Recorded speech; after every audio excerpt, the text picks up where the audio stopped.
Теперь я уже и не вспомню, где и когда я познакомилась с этим человеком. Да это и не важно. Важно, что с тех пор я слежу за его творчеством. И ни разу творчество, меня не разочаровало. А началось все с одного стихотворения. Я прочту вам несколько строк, а вы вслушайтесь в слова и в звуки в них. На той стене, где солнечные блики роняют изумрудный танец дня, взирают на меня чужие лики в иную жизнь столетия спустя. О, милая Мария Магдалина, молись за нас, молись, не уставай. Если вас чем-то зацепили эти строки, ищите их в авторстве Ольги Левадной. О ней наша сегодняшняя программа.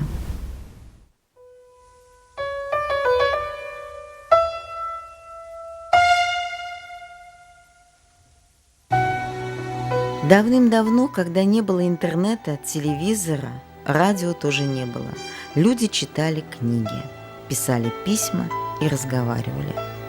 В то почти уже забытое время люди ценили слова, слушали и слышали мысли. Мысли, облеченные в складные строки, стихи, были востребованы особенно. А сейчас? Нужны ли нам стихи сейчас, когда информация сыпется отовсюду, успевай только собирать ее? Зачем нужна поэзия сегодня? Есть ли сейчас читатель, который мог бы ее оценить? Смотрю на зал. Эти люди пришли слушать стихи. Сегодня это стихи Ольги Левадной из ее новой книги «Ветер сердца». Это уже ее 4-й поэтический сборник. Он необычно представлен. Мини-спектакль про чувства. Про чувства нам интересно.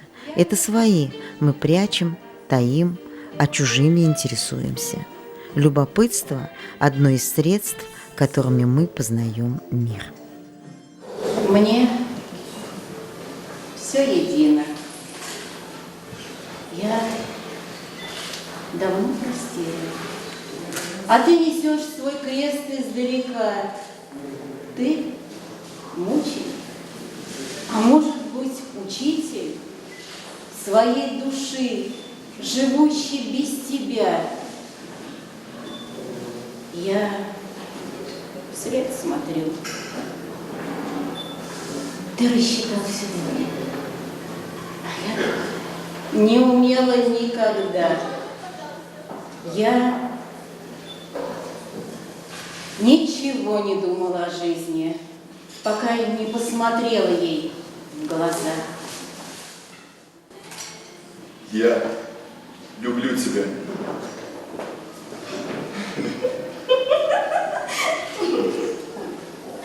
Не верю.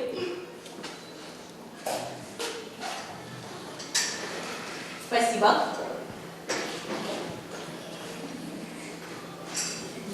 Спасибо. Не веришь? Не верю. Не веришь? Хочешь, я тебе все расскажу?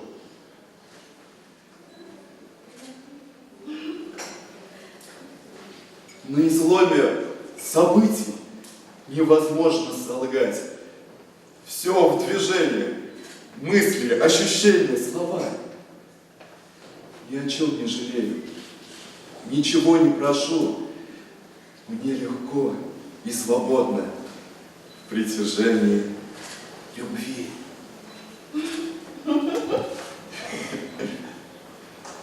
Мне послан знак, и я его приму. Я расшифрую каждое мгновение. И если ничего не изменю, то только потому, что ты прекрасен. Оля. События, мысли тревожат меня. Так хочется верить, что жизнь не игра. И я в настоящем, и в будущем ты. И мне очень важно любимой быть. Здравствуйте. Что желаете? Чаю, пожалуйста.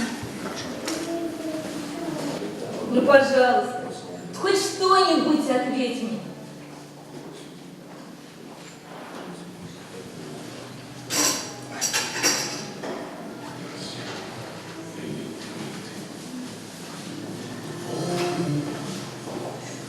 Пойдем потанцуем. Хорошо.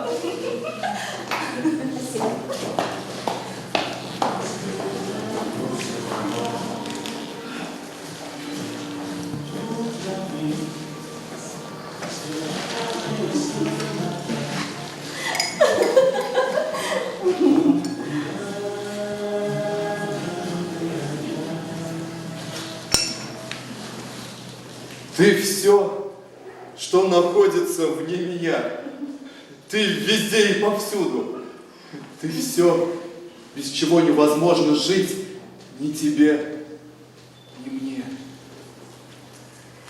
Оля, я давно хотел тебе сказать, что я люблю тебя. Да, я люблю тебя. Ты все, что находится вне меня. Ты везде и повсюду. Ты все, без чего невозможно жить ни тебе, ни мне. Ой.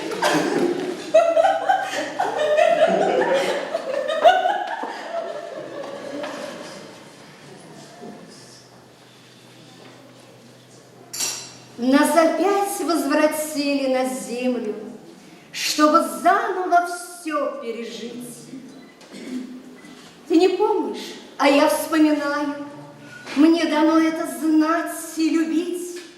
Я к тебе привыкаю, как прежде, обнимая твой голос и смех. Ты не веришь? Не веришь, не веришь? Хочешь, я тебе все расскажу.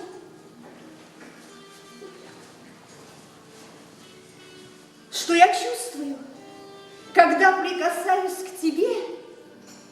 Поверь, это не то, что ты думаешь. Это даже не то, о чем ты мечтаешь. Это всего лишь то, что невозможно передать словами. А если я и придумаю эти слова, то ты их услышишь первым.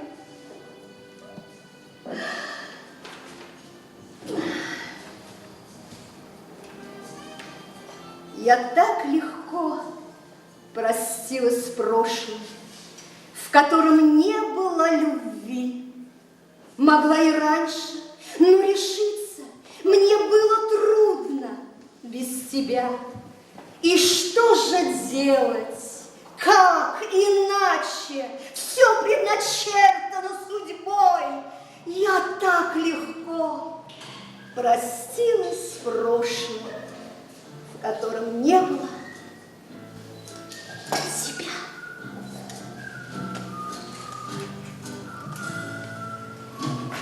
Salut, c'est encore moi. Salut, comment tu vas?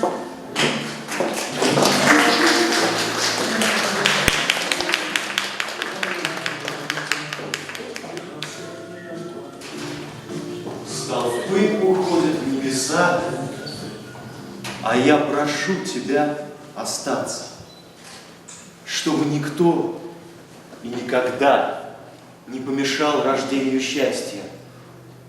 Я руки протяну к тебе через такие расстояния, что ты уверуешь в меня всем существом, как было раньше. Ты так внимателен к своим чувствам, что мне становится страшно думать о будущем. Не стоит копить свои заслуги, если ты скрываешь самые сокровенные мысли от меня. Подозрения, кто их не знает в лицо? Они живут среди нас, они постоянно мешают делать то, что ты хочешь, жить так, как ты мечтаешь. И нет среди них того, кто бы мог понять тебя лучше, чем я. Ты постоянно ждешь перемен, Пусть случится то, о чем мы с тобой не знаем. Так лучше, чем жить в страхе за то, что мы уже пережили. Если я не вернусь, то знай, что нет ничего невозможного для тебя.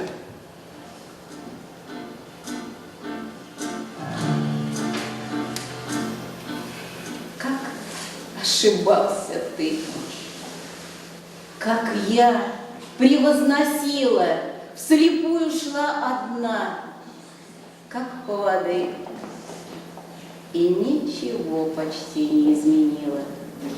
Я для любви прокладываю путь. После этого прочтения я сказала: Оля, я тоже чувствую, вот, знаете, вот сидит какой-то трепет и какая-то душа. Здесь не только вот вы, как автор, как, скажем, много исполняющих персонажей у нас здесь, в этом, можно сказать, в этой книге, да? Здесь еще есть несколько, скажем, параллельно идет 2-3 судьбы. Можно, читая ее стихи, можно еще 3-4 судьбы испытать или увидеть, услышать. У нее была, скажем, эта любовь, да? И она уже чувствует, что она теряет, она не удержит этого любимого человека, но она должна как-то красиво его отпустить. И она решила сделать с ним встречу в кафе, чтобы красиво поговорить, узнать, может, какие-то нюансы с его стороны, может, было то, что не давало любви развитию, или, скажем, с ее стороны какие-то нюансы. А в кафе, в уютном таком помещении можно больше как-то друг друга понять или больше чего-то, как говорится, или принять признание, приобретение сделать, чем в другом месте. Я хотела вот встретить своего любимого человека, хоть я чувствую, что он теряет, потому что женщина чувствует, когда она теряет любимого человека. И он не приходит уже. Говорит о том, что он приглашен, обещал прийти, он не пришел. Ну, слова важны в любви. В любви, как женщине, мне, наверное, потому что я хоть и не говорю, что не верю, но очень важны. Женщины любят душами. А по-вашему? Я считаю, что невозможно вот любовь полностью высказать словами. Все-таки это по-любому еще высказывается эмоциями, чувствами, а партнер все равно будет чувствовать, что ты переживаешь. Вам понравилось? Очень Конечно. понравилось. Ольга Левада, она пишет все-таки женскую лирику. Но, в принципе, для мужчин это полезно и интересно, как бы это все-таки женская философия, по-моему. Вот. Стихи мне очень понравились. Женские такие стихи затрагивают очень душу. И давно уже вот в такой стихотворной форме мы не играли. Любовь в стихах. В поэтических строках генетическая память моего рода. Простых людей с необычной и сложной судьбой. Территория любви которой, обозначенная ветром сердца, распространена на всю Вселенную. И нет такой силы, которая могла бы остановить стрелу времени в мироздании любви. Все-таки это стихи женщины, которая уже прожила определенный отрезок жизни, значимый, да? Она уже пережила много чего в этой жизни, чего вы, как мне думается, еще не успели пережить. Что себя вполне комфортно я чувствовал. Ну, конечно, в некоторые моменты мне казалось, что да, еще мне стоит пожить, чтобы понять, что именно хотел автор сказать это. Но при этом что-то было понятно, и через себя тоже было пропущено. И вот, не сказать, что это стихи однозначно только женские, да, потому что человек, который прожил некоторый опыт, это уже опыт человеческий. Даже самые закоренелые прагматики иногда испытывают потребность почитать стихи. Чувства в стихах проявляются ярче, точнее, тоньше. Изящная словесность – одно из величайших изобретений цивилизации. Книга живет своей жизнью. И она уже диктует мне, что мне надо делать, а не я. Мы не хотели, чтобы это было примитивно. Я, честно говоря, поначалу даже и сама не поняла замысел режиссера. И потом только, когда в ходе репетиции я поняла, что это моя молодость, это моя зрелость. А жизнь продолжается. Потому что если раньше я думала, что любовь – это творчество, в котором участвуют двое, то сегодня, я думаю, любовь – это Бог. И если ты веришь, то для тебя ничего нет невозможного. Казалось бы, простой, конечно, вопрос, ты счастлив или нет, но, видимо, каждый человек не осознает, счастлив он или нет. Это, видимо, видней со стороны. И когда мне вот недавно сказали, ты такая счастливая, ты состоялась, у тебя все получилось в этой жизни, казалось бы, это такие обыденные вещи, что их даже не замечаешь. Возвращаемся к тому, с чего начали. Зачем нужна поэзия? Во-первых, она развивает в человеке ощущение прекрасного. Во-вторых, приобщает нас к искусству. И в-третьих, образовывает наше «я».